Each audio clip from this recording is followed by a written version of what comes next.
Un dîner fastueux en l'honneur du président chinois pour marquer la fin d'une journée où les annonces et les marques d'amitié n'ont pas manqué. Le président français a convié mardi matin à l'Élysée la chancelière allemande Angela Merkel et le président de la Commission européenne Jean-Claude Juncker. L'enjeu de cette réunion est double.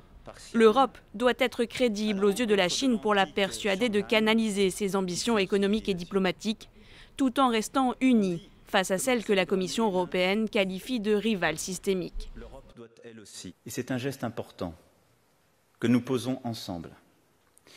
Il témoigne de votre attachement profond à la coopération de la Chine avec l'Europe sur les grands défis du multilatéralisme et de la volonté que je porte de construire une Europe forte, capable enfin d'être pour la Chine un interlocuteur uni, ouvert et fiable.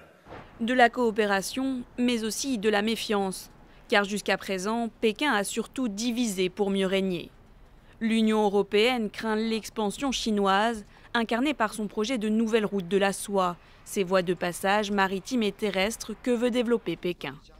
Dernier pays à s'être laissé séduire, l'Italie qui vient de signer un accord en faisant cavalier seul. Emmanuel Macron s'inquiète d'une telle décision, mais les Chinois affirment au contraire que leurs investissements dans les pays d'Europe sont favorables à l'unité de l'Union. La Chine attache beaucoup d'importance aux relations sino-européennes. Une Europe unie et prospère correspond à notre vision d'un tel monde. Lundi, Emmanuel Macron a malgré tout annoncé que la France collaborerait dans le cadre des routes de la soie, sans y participer pleinement.